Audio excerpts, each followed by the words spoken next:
اللہ نے قرآن میں رمضان کے لیے 4 احکام خصوصیت سے بیان کریں. ایک پر اشارہ دیا ہے لیکن حدیث میں اس کی پھر وضاحت ہے. تو وہ 4 کام میں سب سے پہلا کام کیا ہے؟ بولو بھائی، روزہ. اس میں تو آپشن ہے ہی نہیں، وہ تو رکھنا ہی رکھنا ہے. دوسرا کام اللہ نے رمضان میں جس کا خصوصیت سے ذکر کیا ہے وہ ہے تلاوت قرآن. رمضان کا اور قرآن کا آپس کا بہت گہرا جوڑ ہے. شہر رمضان الذی انزل فیہ القرآن، فرمایا وہ مہینہ ہے جس میں قرآن نازل کیا گیا. یہ وہ مہینہ ہے جس میں قرآن نازل کیا گیا. تو اللہ نے رمضان کا انتخاب کیا ہے قرآن کے نزول کے لیے. اسی وجہ سے رسول اللہ صلی اللہ علیہ وسلم نے اس مہینے میں تراویح کو مشروع کیا، تراویح کو، تاکہ اس میں قرآن پڑھا جا سکے. بعض جو متجددین کہہ رہے ہیں کہ تراویح کا نبی سے کوئی ثبوت نہیں ملتا، یہ جھوٹ ہے، غلط بات ہے 100%. تراویح سب سے پہلے کس نے پڑھی ہے؟ محمد صلی اللہ علیہ وسلم نے. 3 دن پڑھ کے چھوڑ اس لیے دی کہ فرض نہ ہو جائے. پھر صحابہ نے ابو بکر کے دور میں ہی شروع کر دی تراویح، حضرت عمر کے دور میں نہیں شروع ہوئی ہے، یاد رکھو. صحابہ پھر پڑھتے رہے ہیں، نبی کے انتقال کے بعد بھی پڑھتے رہے ہیں، کیونکہ اب فرضیت کا امکان ختم ہو گیا تھا. حضرت عمر نے صرف اتنا کیا ہے کہ مختلف ٹولیوں میں جو پڑھ رہے تھے ان کو ایک امام پہ جمع کیا ہے، کیونکہ نبی نے جو پڑھائی تھی وہ نبی نے، آپ اکیلے امام تھے اور باقی سب لوگ مقتدی تھے. تو حضرت عمر نے ان کو نبی کے نہج پہ اس تراویح کو حضرت عمر لے کر آئے ہیں. اس پہ تو 2 کام میں نے بتا دیے. دوسرا کام کیا ہے؟ تلاوت. اور اسی کے لیے نبی صلی اللہ علیہ وسلم نے تراویح کو مشروع قرار دیا. پھر آپ صلی اللہ علیہ وسلم حضرت جبریل کے ساتھ رمضان میں قرآن کا دور کیا کرتے تھے، تو اس لیے رمضان میں رات کو تراویح بھی پڑھنی چاہیے اور دن میں بھی تلاوت کا اہتمام کرنا چاہیے. تیسرا کام جس کا حدیث میں ذکر ملتا ہے اور قرآن نے اشارہ بھی دیا ہے اس کی طرف، وہ کیا ہے؟ صدقات و خیرات کی کثرت. روزہ رکھنا آسان ہے، مال خرچ کرنا مشکل. آج کل لوگ منتیں جو مانتے ہیں نا کہ میرا یہ کام ہو گیا تو یہ کروں گا، یا خواتین جو منتیں مانتی ہیں، نماز روزے کی تو منتیں مانی جاتی ہیں، پیسے خرچ کرنے کی منتیں نہیں مانی جاتی. دکھتی رگ پہ ہاتھ رکھا کہ میں نہیں رکھا؟ میں نے پیسے خرچ کرنے کی منتیں نہیں مانی.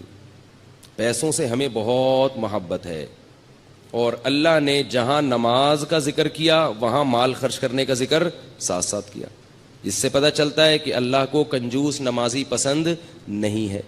تو ہم اس نوٹ سے دل نہ لگائیں، اس پراپرٹی سے دل نہ لگائیں، رکھیں، مگر ساتھ ساتھ اللہ کی راہ میں خرچ بھی کیا کریں.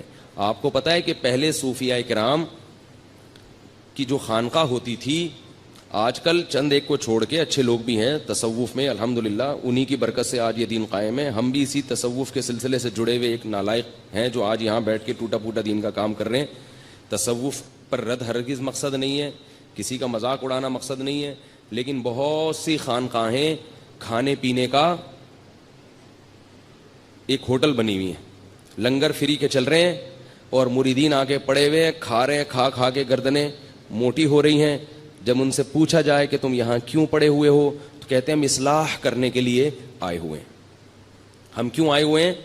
اصلاح کرنے. چلو پھر بسم اللہ کرو، کھانا کھاؤ. پھر وہ سیٹ کوئی وہ لے آیا، دیگ لے آیا بریانی کی.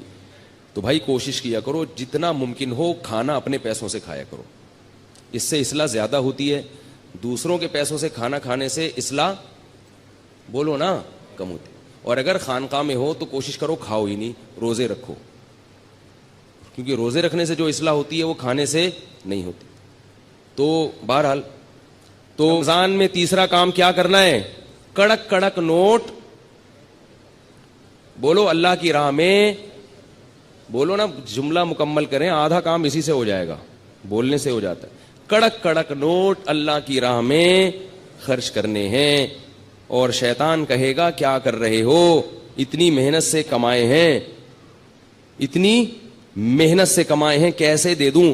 دیکھو نبی نے کیا فرمایا، بہترین صدقہ کون سا ہے؟ دل تھام کے سنیں یہ حدیث. بہترین صدقہ کون سا ہے؟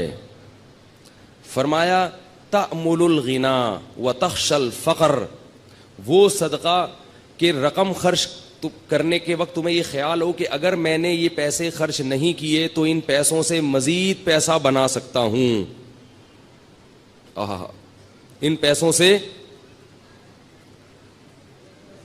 مزید پیسہ بنا سکتا ہوں۔ تأمل الغنا، امید غنا کی کہ یار یہ اگر میں نے روک لیا نا تو ایسے مواقع آئیں گے جن میں انویسٹ کر کے نوٹ پہ نوٹ چھاپ لوں گا، تو اس پیسے سے انسان کو زیادہ محبت ہوتی ہے۔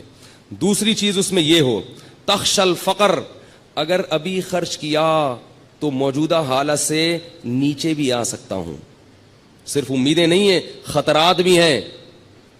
تأمل الغنا وتخشى الفقر، اور فرمایا ان تکون صحیحا شحیحا، صحت مند بھی ہو، ورنہ بعض دفعہ بڑھاپے میں انسان خوب صدقات و خیرات شروع کرتا ہے، اس کو پتا ہے اب میں دنیا سے جا رہا ہوں، یہ پیسہ میرے کام نہیں آئے گا، بچوں سے بنتی نہیں ہے، ان کو محروم کرنا ہے، تو یہ فلانے مدرسے میں دے دو اور فلاں مسجد میں دے دو۔ صحیح کا مطلب بالکل جوان ہٹا کٹا، ابھی کھانے پینے کی، لائف کو انجوائے کرنے کی عمر ہے۔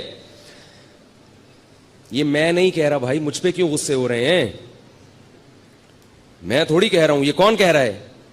رسول اللہ، اللہ کے سفیر جو دنیا میں اللہ کا پیغام لے کر آئے تھے، صحیحاً، صحت مند، ہٹا کٹا، اور آج تو بڑھاپے میں نہیں کرتے، پاؤں قبر میں لٹکے ہوئے ہوتے ہیں، پھر بھی میرا پیسہ میرا پیسہ میرا پیسہ، لیکن جوانی میں کرنا اور مشکل ہے۔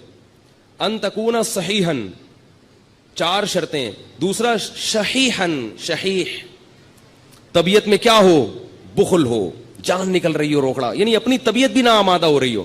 بعض دفعہ انسان میں ساری صفات ہوتی ہیں اور دل خرچ کر رہا ہوتا ہے اڑانے کا، ویسے ہی شو مارنے کے لیے، یا ویسے ہی کبھی کبھار موڈ اچھا ہوتا ہے نا انسان کا، آدمی کھلا دیتا ہے، بعد میں کہتا ہے یار یہ میں نے کیا کر دیا، اس دن میں نے اتنا پبلک کو اتنا کھلا دیا یار، میں تو مقروض ہو گیا، لیکن اس وقت جوش آیا ہوا تھا۔